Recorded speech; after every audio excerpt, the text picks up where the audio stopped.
Hello बच्चों, कैसे हो सभी? राम राम। हाँ, आज आप लोगों को रिप्रोडक्टिव हेल्थ का 5वां लेक्चर पढ़ाने जा रहा हूँ। 2 लेक्चर में चैप्टर कंप्लीट होने वाला है। ठीक है, तो एक्साइटेड हो सभी कि नहीं?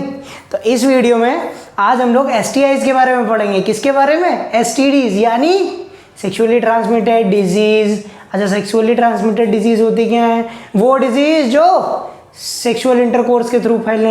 इन्फेक्टेड पर्सन से सेक्सुअल इंटरकोर्स करने से जो डिजीज फैले उनको सेक्सुअली ट्रांसमिटेड डिजीज कहते हैं। सीधी सी बात थी, उसी के बारे में आज पढ़ने जा रहे हैं। लास्ट क्लास में क्या पढ़ा था भैया, याद करो। लास्ट क्लास में हमने पढ़ा था कि MTP क्या होता है। MTP अमेंडमेंट एक्ट पढ़ा था, 2017 में आया था। MTP को लीगलाइज कब किया गया? 1971 में किया गया था। 45 से 50 मिलियन आबादी जो है पूरे विश्व की, वो हर साल MTP कराती है। ठीक, ये कितना है? 1/5 है कितने का? टोटल जितनी भी कंसीव करती हैं प्रेगनेंसी उसका। ठीक, तो अब आज की इस वीडियो में हम देखने जा रहे हैं STDs के बारे में। बिना किसी देर करते हुए, इसका एक लॉन्ग आंसर भी आपके पेपर में पूरा STDs के बारे में आ सकता है। तो ये जो नोट्स हैं, इन शॉर्ट नोट से आप इन शॉर्ट नोट्स को का प्रयोग करके आप अपने आंसर को फैक्ट वाइज स्ट्रॉन्ग कर सकते हैं। ब्लैक पेन से फैक्ट्स लिख दीजिएगा और बीच बीच में मैटर आप अपना बढ़ा सकते हैं आराम से। लॉन्ग आंसर 5 नंबर का आपका एक बढ़िया से तैयार हो जाएगा बोर्ड्स के लिए। नीट की बात करें तो भैया 2019 में मेरा यहीं से एक सवाल गलत हो गया था। ये पॉइंट है वो जिससे मेरा सवाल गलत हुआ था। ठीक है, अभी बताएंगे। ठीक, अब इसके बाद आगे बढ़ेंगे तो देखेंगे कि इससे ये तो मान लीजिए जितना लिख लिया ये तो हम आपको समझा ही देंगे। इसके बाद हम और आगे बढ़ेंगे तो बताएंगे आपको कि कौन सी डिजीज किस ऑर्गेनिज्म द्वारा कॉज की जाती है। सर, हर डिजीज का कॉजल ऑर्गेनिज्म भी बताएंगे। तो चलिए आप देरी नहीं करते हैं, शुरू करते हैं वीडियो को। सेक्सुअली ट्रांसमिटेड डिजीज की जब बात करते हैं तो इसको प्यार से हम लोग शॉर्ट फॉर्म में STD कह देते हैं। Infection which are transmitted through sexual intercourse is called STD। ठीक है भैया, सेक्सुअल इंटरकोर्स किसके साथ किया? किसी इन्फेक्टेड पर्सन के साथ जिसको कोई अमुक नाम की बीमारी थी, कोई एक बीमारी थी जो इन्हीं से STDs की कैटेगरी में आ रही थी, उसके साथ अगर अनप्रोटेक्टेड सेक्सुअल इंटरकोर्स किया तो क्या हो जाएगी? आपको भी STD हो जाएगी।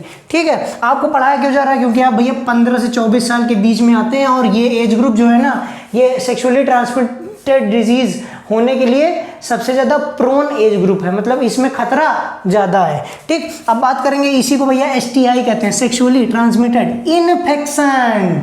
VD कहते हैं भैया, वेनेरल डिजीज। इन्हीं का नाम है भैया, कोई अलग नाम नहीं है। इन्हीं के एक कई सारे नाम है, रामू श्यामू पपलू टिम्पू।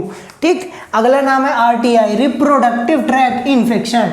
RTI का मतलब क्या है? Right to information. वो वाला नहीं भैया, ये दूसरा है, रिप्रोडक्टिव ट्रैक्ट इन्फेक्शन। अगली बात करेंगे तो बात करेंगे कि इन कैटेगरी में कौन कौन सी डिजीज आती हैं। तो देखो भैया, gonorrhoea, syphilis, genital herpes, chlamydiasis, genital warts, trichomoniasis, hepatitis B और एड्स।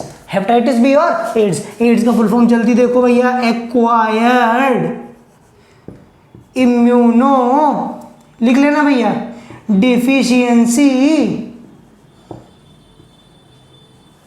सिंड्रोम।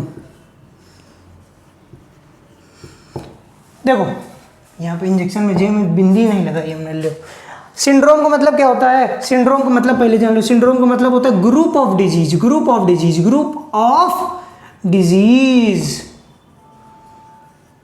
जब हम लोग हेल्थ चैप्टर पढ़ेंगे ना, ह्यूमन हेल्थ एंड डिजीज, तो एड्स के बारे में ध्यान से पढ़ेंगे। अच्छा, एड्स का जो वायरस है ना, HIV, वो भैया क्या करता है? हमारे इम्यून सिस्टम पे कॉज करता है और उसको डेफिशिएंट कर देता है, मतलब इम्यून सिस्टम को सप्रेस कर देता है। उसके कारण हमें कई सारी बीमारियां हो जाती हैं, तो इसलिए इसको सिंड्रोम कहा गया है। ठीक, एड्स, हेपेटाइटिस बी। ठीक, देखो इसमें ध्यान देना, गोनोरिया सिफिलिस बैक्टीरिया से होती है। लिख लेना अपनी कॉपी में जब नोट्स बनाना। गोनोरिया सिफिलिस बैक्टीरिया से होती है। Genital herpes, genital warts, hepatitis B और एड्स, ये चारों होती है किससे? वायरस से। ठीक, क्लेमाइडियासिस होती किससे? क्लेमीडिया से। और ट्राइकोमोनेसिस किससे होती? प्रोटोजोआ से होती। ठीक, अभी सबके नाम भी बताएंगे। ठीक, चलो अब देखो ध्यान दो, हेपेटाइटिस बी और एड्स जो हैं ये केवल सेक्सुअल इंटरकोर्स से ही नहीं फैलती, इनके फैलने के और भी तरीके हैं। क्या भैया? शेयरिंग सिरिंज, इंजेक्शन अगर शेयर कर लिया तुमने, या जो शेव करने वाली ब्लेड होती है, मान लो किसी एक इन्फेक्टेड पर्सन ने ब्लेड से शेव किया, उसके कट लग गया, ठीक, तो कट लग जाने के कारण उसका ब्लड उस ब्लेड में आ गया। अब उसी सेम ब्लेड से किसी एक नॉर्मल पर्सन ने शेव किया और उसको भी कट लग गया, तो उसके ब्लड में वो वायरस चला गया, ठीक। अब जब वो वायरस गया तो उसको भी हेपेटाइटिस बी या एड्स कॉज कर देगा। ऐसे ही भैया आपने ध्यान दिया होगा कि जो लोग नशा करते हैं वो इंट्रावीनस वाले ड्रग्स लेते हैं, तो इंट्रावीनस वाले ड्रग्स में क्या करते हैं, ऐसे गोला बना के बैठ जाते हैं। वीडियो में मूवी में देखे होंगे आप लोग, गोला बना के बैठ जाते हैं, एक सिरिंज ले लेंगे और उसी एक सिरिंज से ऐसे अपने लगा लिया ड्रग, अगली बार फिर बोतल में भरा, फिर दूसरे के लगा लिया उसी सिरिंज से, उसी इंजेक्शन से, उसी नीडल से, फिर तीसरे के लगा लिया, फिर चौथे के लगा लिया, ठीक। अब ऐसा करने से मूवी में देखा होगा आपने, कौन सी मूवी, कबीर सिंह ऐसे ऐसे ऐसे करके से लगाता है इंट्रावीनस ड्रग, कौन सी, मॉर्फिन लगाता है, किसके साथ, अल्कोहल के साथ। ध्यान दिया करो, मूवी देखा करो तो, ठीक है। अब जब ये किया तो क्या होगा, जब मान लो उस सर्कल में जिसमें वो बैठे हैं तो एक बंदा कोई हेपेटाइटिस बी या एड्स का इन्फेक्शन लिए हुए अपने शरीर में, अब तुम वही सेम सिरिंज पूरे में सर्कुलेट कर रहे हो, तो भैया उसके कारण बाकी पूरे जो कई लोग हैं उन सबको भी हो जाएगा कि नहीं हो जाएगा। तो ये जो चीज़ है इसको हम क्या कहते हैं, ये देखो, हेपेटाइटिस बी और एड्स जो है can also be transmitted by sharing injection needles, ठीक, surgical instruments etcetera. Infected blade किसके साथ, इन्फेक्टेड पर्सन के साथ, ठीक। इसके अलावा ट्रांसफ्यूजन ऑफ ब्लड, जब आपने ध्यान दिया ट्रांसफ्यूजन होता है ना, तो उसकी एक स्मीयर देखते हैं निकाल करके कि क्या इसमें HIV का वायरस तो नहीं है, और अगर नहीं होता है तभी वो किसी और को चढ़ाया जाता है। इसको क्या कहते हैं, अगर वो खराब वाला खून जिसमें HIV का वायरस है या हेपेटाइटिस बी का वायरस है उसको हम किसी नॉर्मल पर्सन में चढ़ा देंगे तो क्या होगा, वो नॉर्मल पर्सन भी हेपेटाइटिस बी या एड्स का मरीज हो जाएगा, ठीक। और फ्रॉम, ये ध्यान देना भैया, मदर टू द फीटस। अच्छा, किसके थ्रू नहीं फैलता ये भी देख लो भैया, मच्छर के काटने से नहीं फैलता है। मान लो इन्फेक्टेड पर्सन की मच्छर ने काटा और वो किसी और के मच्छर काटेगा तो नहीं फैलता। ऐसा किस करने से नहीं फैलता है, हग करने से नहीं फैलता है, जूठी थालियों में खाना खाने से नहीं फैलता है। ये मिथ्स हैं कुछ, इनको आपको ध्यान देना है, ठीक। अब इसके बाद बात करेंगे, ये इंपॉर्टेंट पॉइंट है जो 2019 की नीट का सवाल है, नीट 2019 का सवाल है, हमें तो भैया कभी भूलेगा ही नहीं, गलत करके आए थे, ठीक। एक और हमने उसमें प्रोजेस्टासेट LNG-20 वाला भी गलत किया था, ध्यान दो। Except for genital herpes, AIDS, hepatitis B, herpes, AIDS और हेपेटाइटिस बी को छोड़ के बाकी सारी जितनी भी यहाँ पर STDs बताई ना, सभी क्योरेबल हैं। कैसी हैं, क्योरेबल है, मतलब उनका इलाज किया जा सकता है। All STDs are curable. अच्छा, क्वेश्चन क्या आया था, क्वेश्चन आप जब अनसॉल्व उठा के देखोगे तो पाओगे कि which of the following STDs is non curable, नहीं, इज क्योरेबल, ये क्वेश्चन था। और ऑप्शन दिए थे, देखो, genital herpes, genital warts, AIDS और हेपेटाइटिस बी। अब हमने हर्पीज लगाया था जबकि आंसर जेनाइटल वार्ड्स था, ठीक। भैया गलती है, होती है भैया, इंसान ही है हम भी, ठीक। अगला क्वेश्चन देखेंगे। अच्छा, उस बार नंबर भी हमारे को बहुत ज़्यादा नहीं आए थे। देखो, अर्ली सिम्टम्स, अगर ये आपके कोई भी किसी भी तरह का STD हुआ तो अर्ली सिम्टम्स क्या हैं, देखो 4 होते हैं। क्या, इचिंग, फ्लूइड का बहना, मतलब discharge of fluid, itching, discharge of fluid, slight pain और स्वेलिंग, ये 4 ये सिम्टम्स हैं अर्ली सिम्टम्स। देखो, itching, fluid discharge, slight pain और स्वेलिंग कहाँ पर हो जाएगा भैया, जेनाइटल एरिया में हो जाएगा। जो आपका जेनाइटल एरिया है, प्यूबिक के नीचे ग्रॉइन वाला एरिया, वहाँ पे आपको क्या होगा, इचिंग होगी, ध्यान देना, इचिंग होगी। उसके अलावा फ्लूइड डिस्चार्ज होगा या स्वेलिंग आ जाएगी या फिर स्लाइट पेन होगा, ठीक। अब इसके बाद अगर सही से नहीं ट्रीट किया, अगर सही से ट्रीट नहीं किया तो क्या होगा भैया, पेल्विक इन्फ्लामेटरी डिजीज हो जाएगी। क्या क्या हो सकता है ये हम बता रहे हैं। पेल्विक इन्फ्लामेटरी डिजीज का मतलब समझते हैं, आपके पेल्विक रीजन में इन्फ्लामेशन होगा खूब कस के, इसको कहते हैं पेल्विक इन्फ्लामेटरी डिजीज। इन्फ्लामेशन मतलब दर्द होगा, दर्द। जैसे इन्फ्लामेशन के सिम्टम्स क्या है भैया, लॉस ऑफ फंक्शन, रेडनेस, यही सब आ जाएगी उसमें, ठीक। एबॉर्शंस अपने आप होते रहेंगे, मतलब मान लो फीमेल को कोई STD हुई, उसको हमने क्योर नहीं किया सही से, तो क्या होगा, उसमें बच्चा आएगा तो बट अबॉर्ट हो जाएगा अपने आप, नहीं, वो माँ नहीं बन पाएगी। इसके अलावा स्टिल बर्थ, स्टिल बर्थ का मतलब है बच्चा मरा हुआ पैदा होगा, स्टिल बर्थ, बर्थ तो होगी लेकिन कैसी, मरा हुआ बच्चा पैदा होगा। ठीक, एक्टोपिक प्रेगनेंसी, ये बहुत इंपॉर्टेंट टर्म है, कई लोग इसका अर्थ नहीं जानते हैं। एक्टोपिक प्रेगनेंसी का मतलब है यूट्रस के अलावा कहीं पर भी बच्चे का इम्प्लांट हो जाना, फीटस जो है यूट्रस के अलावा कहीं भी इम्प्लांट हो जाएगा।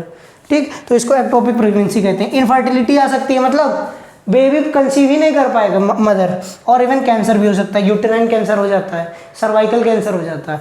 ठीक, अब इसके बाद आपको ये क्यों पढ़ाया जा रहा है, क्योंकि आप हाई रिस्क जो प्रोन एरिया में आ रहे हैं, 15 से 24 के एज ग्रुप में हैं। ठीक, अच्छा, इसको ऐसा नहीं है कि इससे पैनिक कर जाना चाहिए, आपको डर जाना चाहिए कि अरे हमको सेक्सुअली ट्रांसमिटेड डिजीज हो गई, अब तो हम एकदम मर ही जाएंगे, अब कुछ नहीं हो सकता हमारा, हम मर गए। नहीं, आपको काउंसलिंग करनी है। अगर वो 4 डिजीज नहीं है, अगर वो 3 डिजीज नहीं है, कौन सी, हर्पीस, एड्स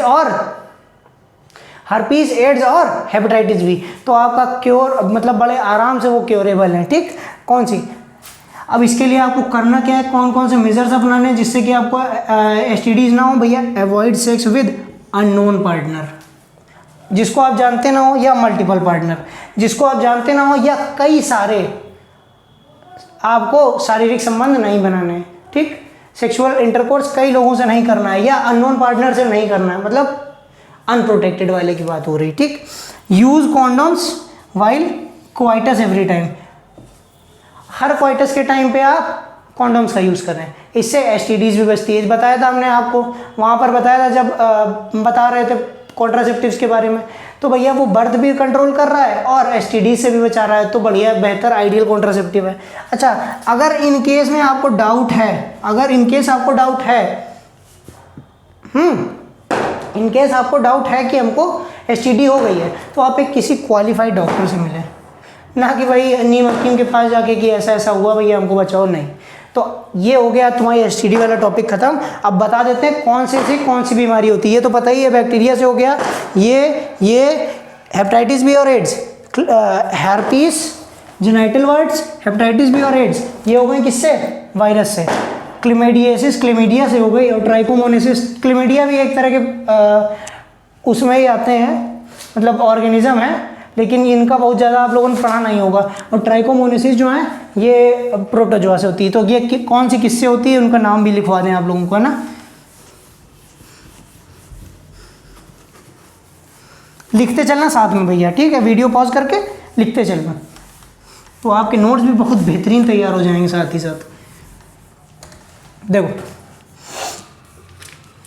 ब्लैक और रेड पेन से लिख रहे हैं, देखो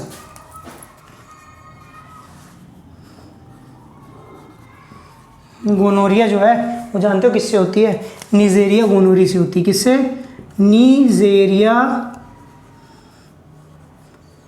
गोनोरी।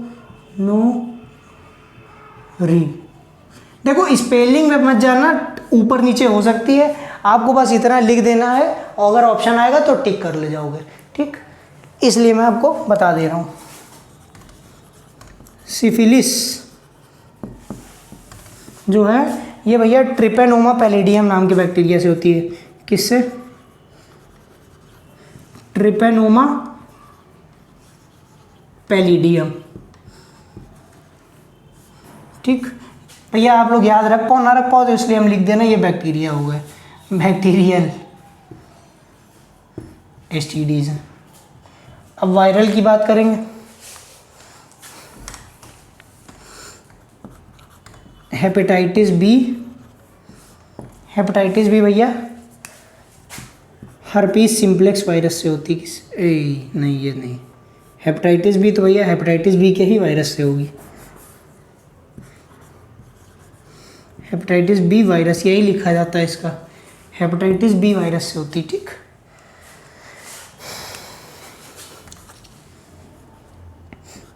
अब इसके बाद एड्स को लिख देते हैं। ठीक, एड्स किससे होता है, सब बचपन से आप लोग पढ़ते आ रहे हैं, किससे होता है, HIV से होता है। Human immuno deficiency virus. ठीक, ये नाम है HIV का पूरा। ठीक, याद रखना, कोई कभी पूछ ले तो एड्स का बता ही दिया यहाँ पर। ठीक, हेपेटाइटिस भी हो गए। अब इसके बाद जेनिटल वर्ड्स, जेनाइटल वर्ड्स, अच्छा सिम्टम भी बता दें क्या? जेनाइटल वर्ड्स में भैया, जेनाइटल्स में क्या हो जाते हैं, मसे टाइप की स्ट्रक्चर आ जाते हैं, ठीक। जेनाइटल वर्ड्स जो है ये भैया ह्यूमन पैपिलोमा वायरस से होती है, human papilloma virus,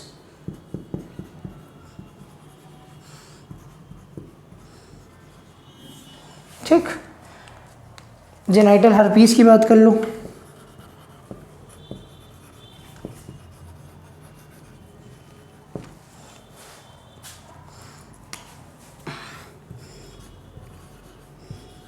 herpes simplex virus,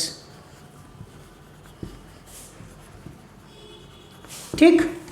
ध्यान देना भैया, सारी बातें ये भैया इतनी हो गई जो आपकी ये हो गए वायरल एसटीडी।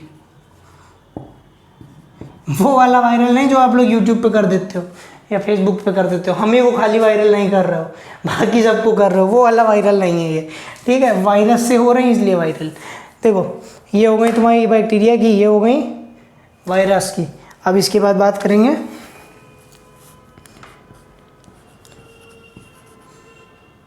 ट्रैकोमोनेसिस।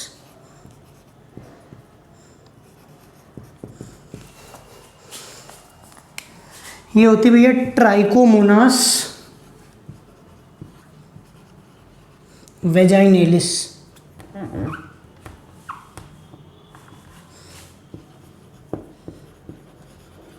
नाम के प्रोटोजोआ से, किससे? प्रोटोजोआ से, ठीक। अब इसके बाद जब लास्ट हम जो पढ़ने जा रहे हैं क्लेमिडिएसिस,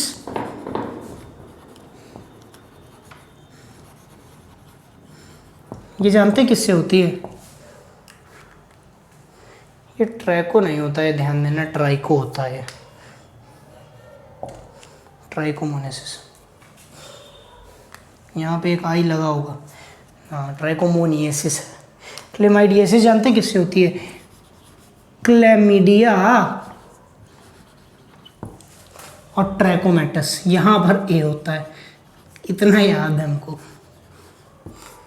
ये होती है क्लेमीडिया ट्राइकोमेटस, ये किससे होती है? क्लेमीडियल डिजीज है, एसटीडी है, ये प्रोटोजोन एसटीडी है, ठीक। तो भैया ये आपके नोट्स प्रॉपर तैयार हो गए हैं आज की वीडियो में। इसके अलावा कोई भी आपको दिक्कत हो तो भैया यहाँ पे देखो हम हट जा रहे हैं, इसकी स्क्रीनशॉट ले लो। पिछले वाले का आशा करता हूँ ले ही लिया होगा, ठीक, क्योंकि कई बार इधर उधर जाते हैं तब स्क्रीनशॉट ले लिया करो। क्वेश्चन भी बता दिए हमने, ठीक। अब कमेंट करके बढ़िया इसको, इस वीडियो से अगर कोई वैल्यू मिल रही हो तो इसको एकदम धमाके शेयर करो, कस के शेयर करो, एकदम लाइक करो कस कस के, बढ़िया जितना कर पाओ लाइक करो, ठीक है। जितना लोगों तक पहुंचा पाओ भेजो, देखें। जो नहीं भी पढ़ रहे हैं ना, जो 11th-12th में नहीं है, जो 12th पास कर चुके हैं उनको भी भेजो भैया, काम का तो उनके भी है। एसटीडी तो किसी को भी हो सकती है, तो उन्हें पता तो होना चाहिए कि कोई पढ़ा रहा है, आदमी हैं मन से मेहनत से पढ़ा रहे हैं, तो भेजो भैया, ठीक। चलो आज की वीडियो में इतना ही, अगली वीडियो में फिर से मिलेंगे। चैनल को लाइक करो, सब्सक्राइब करो और क्या कहते हैं, वीडियो को लाइक करते रहो, ठीक। हमने प्लेलिस्ट भी डाली है, उसको भी लाइक कर देना, ठीक। अब इसके बाद अगली वीडियो आपको कल मिलेगी, ठीक है। आज के लिए इतना ही। जय श्री राम, राधे राधे।